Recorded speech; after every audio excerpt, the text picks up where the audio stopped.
രാഹുൽ മാങ്കൂട്ടത്തെ ഇങ്ങനെ ഓട്ടത്തിലാണ്. പിടികിട്ടാപ്പുള്ളിയാണ് രാഹുൽ മാങ്കൂട്ടം കേരള പോലീസ്. ഈ രാഹുൽ മാങ്കൂട്ടത്തിന് ജാമ്യം കിട്ടുമോ എന്നൊരു ചോദ്യമുണ്ട്. വിവാഹിത ആയിരിക്കെ മറ്റൊരു പുരുഷൻ വിവാഹ വാഗ്ദാനം നൽകി പീഡിപ്പിച്ചു എന്നുള്ളൊരു പരാതി നിലനിൽക്കില്ല എന്നുള്ളതാണ് സുപ്രീം കോടതിയുടെ ഒരു വിധിയായിട്ടുള്ളത്. രാഹുൽ മാങ്കൂട്ടത്തിന് ഒരു ധാർമ്മികതയുമില്ല. അയാളൊരു കൊട്ടും ക്രിമിനൽ തന്നെയാണ്. സെഷൻസ് കോടതിയിൽ നിന്ന് യാതൊരു തരത്തിലും ജാമ്യം കിട്ടാനായിട്ടുള്ള സാധ്യതകളില്ല. നമസ്കാരം. രാഹുൽ മാങ്കൂട്ടത്തിന് ജാമ്യം കിട്ടുമോ ബുധനാഴ്ച കേസ് പരിഗണിക്കുമ്പോൾ? രാഹുൽ മാങ്കൂട്ടത്തെ ഇങ്ങനെ ഓട്ടത്തിലാണ്. മറ്റേ ചില സിനിമകൾക്കകത്തൊക്കെ കുറ്റവാളികൾ ഇങ്ങനെ ഓടുന്നുണ്ടിട്ടില്ലേ. എനിക്കൊന്നു ഈ രാഹുൽ മാങ്കൂട്ടം രാമലീല കളിക്കാൻ വേണ്ടിയിട്ട്, രാമലീല എന്ന് പറഞ്ഞൊരു സിനിമ ഉണ്ടായിരുന്നു. അതിന് ദിലീപ് MLA ആയിരുന്നു. ദിലീപിനൊരു പ്രത്യേക സാഹചര്യത്തിൽ രാജിവെച്ച് മറുകണ്ഠം ചാടേണ്ടി വരുന്നു. അതിനുശേഷം പിന്നെ ഒരു ഉപതെരഞ്ഞെടുപ്പ് വരുന്നു. ഉപതെരഞ്ഞെടുപ്പ് വരുന്ന സമയത്ത് പ്രചരണത്തിനിടയിൽ ഒരാൾ കൊല്ലപ്പെട്ടതിന് ശേഷം ദിലീപിന്റെ കഥാപാത്രം, രാമലീല ദിലീപിന്റെ കഥാപാത്രം ഒളിവിൽ പോകുന്നു. തിരിച്ചു വരുമ്പോഴത്തേക്ക് എല്ലാം അത്രയ്ക്ക് അനുകൂലമാക്കി മാറ്റുന്നു.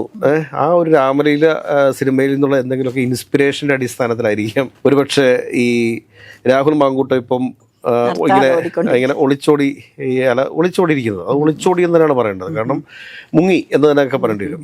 അപ്പോൾ ഇന്ന് പിടികിട്ടാപ്പുള്ളിയാണ് രാഹുൽ മാങ്കൂട്ടം കേരള പോലീസ്. കാരണം ഈ ഇന്ത്യ മഹാരാജ്യത്തിലെ ഒരു എയർപോർട്ടിൽ നിന്നും രാഹുൽ മാങ്കൂട്ടത്തിന് വിദേശത്തേക്ക് പോകാൻ വേണ്ടി സാധിക്കത്തില്ല. കാരണം വിദേശത്തെ ഏത് എയർപോർട്ടിൽ എത്തിക്കഴിഞ്ഞാലും അപ്പം തന്നെ തൂക്കിയെടുത്ത് കൊച്ചിലെത്തിക്കും. പക്ഷെ എനിക്ക് തോന്നുന്നില്ല രാഹുൽ മാങ്കൂട്ടം ഈ പാലക്കാട് ജില്ല വിട്ടിട്ട് പുറത്തേക്ക് എവിടേക്കെങ്കിലും പോയിട്ടുണ്ടാവുന്നത്.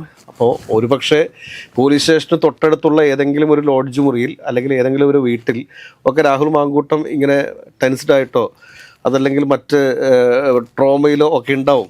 അത് അല്ലാതെ അപ്പുറത്തേക്കൊരു സാധ്യതകൾ കാണുന്നില്ല. പിന്നെ ഏറ്റവും പ്രധാനപ്പെട്ട ഒരു വിഷയം എന്താണെന്ന് ചോദിച്ചു കഴിഞ്ഞാൽ ഈ രാഹുൽ മാങ്കൂട്ടത്തിന് ജാമ്യം കിട്ടുമോ എന്നൊരു ചോദ്യമുണ്ട്. അതുകൂടാതെ തന്നെ ഒരു കാര്യം കൂടി പറഞ്ഞു പോകേണ്ടതെന്ന് വെച്ചാൽ ഈ രാഹുൽ ഈശ്വർ ഈ ഇരയ്ക്കെതിരെയുള്ള തെളിവുകൾ കോടതിയിൽ ഹാജരാക്കി എന്നൊക്കെയാണ് ചില പത്രമാധ്യമങ്ങൾ റിപ്പോർട്ട് ചെയ്തുകൊണ്ടിരിക്കുന്നത്. എന്തൊരു വിഡ്ഢിത്തരമാണ് വിളിച്ച് പുലമ്പെന്ന് അറിയുന്നത്.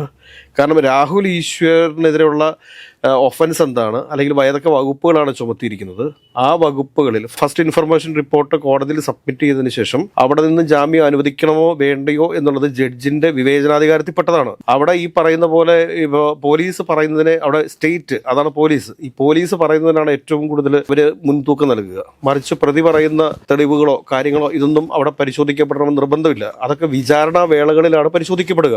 അതല്ലാണ്ട് ഞാൻ തെറ്റ് ചെയ്തിട്ടില്ല, ഇതാണ് നടിക്കെതിരെയുള്ള തെളിവുകൾ എന്നൊക്കെ പറഞ്ഞു കഴിഞ്ഞാൽ ആ സെഷൻസ് കോടതി പറയും എടുത്ത് അങ്ങോട്ട് മാറ്റിവെക്കും. ഇത് മജിസ്ട്രേറ്റ് കോടതിയിലായിരിക്കും കൊണ്ട് ഹാജരാക്കുന്നത്.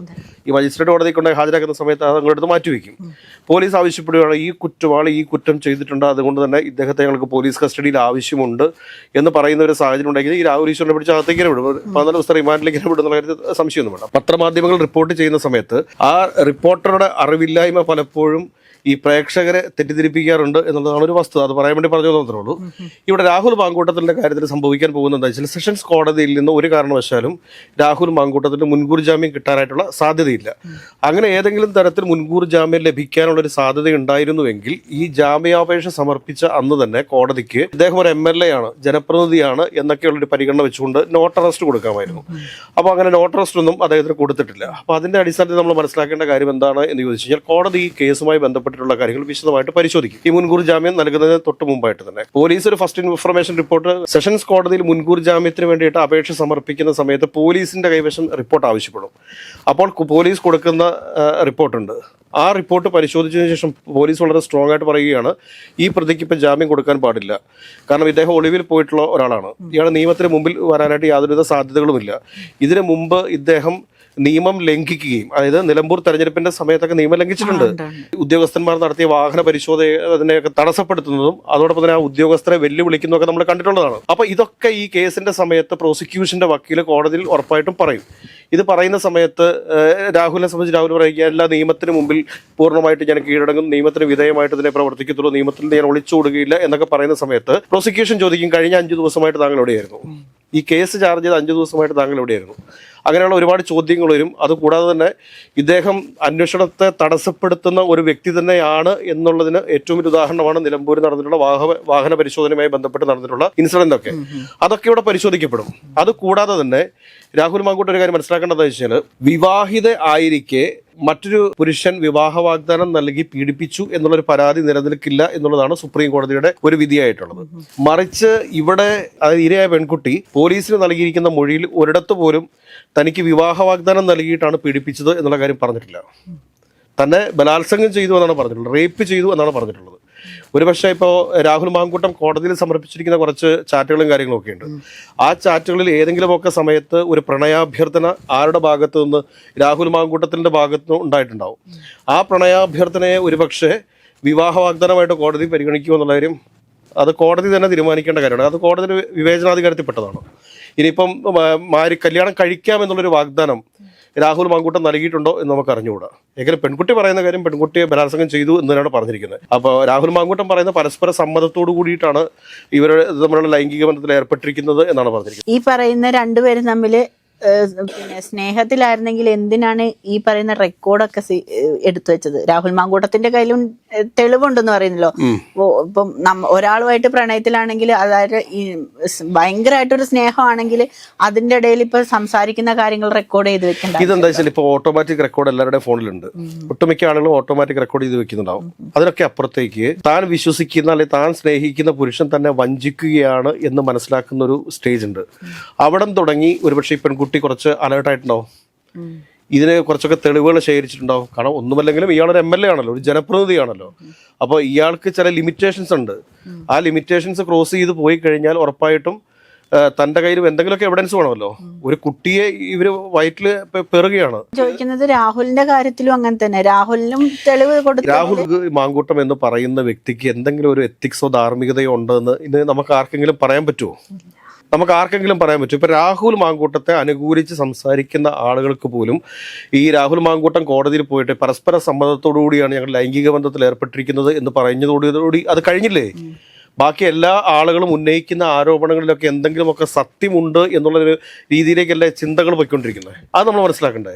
അപ്പൊ അങ്ങനെ വരുന്ന ഒരു സാഹചര്യത്തിൽ രാഹുൽ മാങ്കൂട്ടത്തിന് ഒരു ധാർമ്മികതയും ഇല്ല. അയാളൊരു കൂട്ടും ക്രിമിനൽ തന്നെയാണ്, ഒരു സൈക്കോപാത്താണ്. ഒരു തരത്തിലും വിശ്വസിക്കാൻ പറ്റുന്ന ഒരു കക്ഷിയല്ല അദ്ദേഹം. അദ്ദേഹത്തെ സംബന്ധിച്ച് അദ്ദേഹം ഒരു സൈക്കോപാത്താണ്. ഇപ്പോഴും പല പല മാധ്യമങ്ങളും, പല പല പ്രമുഖ ഓൺലൈൻ മാധ്യമങ്ങൾ എന്ന് തന്നെ പറയാം, അല്ലെങ്കിൽ പ്രധാനപ്പെട്ട ഓൺലൈൻ മാധ്യമങ്ങൾ, ആളുകൾ വിശ്വസിച്ചു പോകുന്ന ചില ഓൺലൈൻ മാധ്യമങ്ങളുണ്ട്. ആ ഓൺലൈൻ മാധ്യമങ്ങൾ പോലും ഈ രാഹുൽ മാങ്കൂട്ടത്തിന് വേണ്ടി PR വർക്ക് ചെയ്യുന്നൊരു അവസ്ഥയുണ്ട്. ഇപ്പോൾ നിലവിലത്തെ സാഹചര്യത്തിലെ കാര്യമാണ് പറഞ്ഞത്. ഇത്രയും കൊടും കുറ്റവാളിയും കൊടും ക്രിമിനലുമായിട്ടുള്ള ഒരാളെ മോനെ എന്നൊക്കെ വിളിച്ച് അഭിസംബോധന ചെയ്യണമെന്നുണ്ടെങ്കിൽ അവരുടെ ഒരു അവസ്ഥ എന്താണെന്ന് ആലോചിച്ച് നോക്കിക്കേ. അവരെ സംബന്ധിച്ചിട്ട് അവർ പറഞ്ഞ വാദങ്ങൾ, അതായത് രാഹുൽ മാങ്കൂട്ടത്തെ ന്യായീകരിച്ചുകൊണ്ട് ആദ്യഘട്ടത്തിലൊക്കെ രംഗത്ത് വന്ന ആളുകൾക്ക് ഇനി അത് മാറ്റി പറയാനായിട്ടുള്ളൊരു ബുദ്ധിമുട്ടുണ്ട്. ആ ബുദ്ധിമുട്ടിന്റെ പേരിൽ ഇവർ ഏതൊക്കെ തരത്തിലാണ് രാഹുൽ മാങ്കൂട്ടത്തിനെ സപ്പോർട്ട് ചെയ്തറിയോ? ഈ ഇരയായ പെൺകുട്ടിയെ ഏതൊക്കെ രീതിയിലാണ് അവഹേളിക്കുന്നറിയാമോ? ഇന്നിപ്പോൾ വീണ്ടും ഒരു ഓൺലൈൻ മാധ്യമത്തിൽ നമ്മൾ കണ്ടതാണ്, വിവാഹ ഫോട്ടോ പോസ്റ്റ് ചെയ്ത് കഴിഞ്ഞാൽ പോലീസ് അറസ്റ്റ് ചെയ്യുമോ എന്ന്. ഇത് വിവാഹ ഫോട്ടോ അല്ലെന്നേ പോസ്റ്റ് ചെയ്തിരിക്കുന്നത്.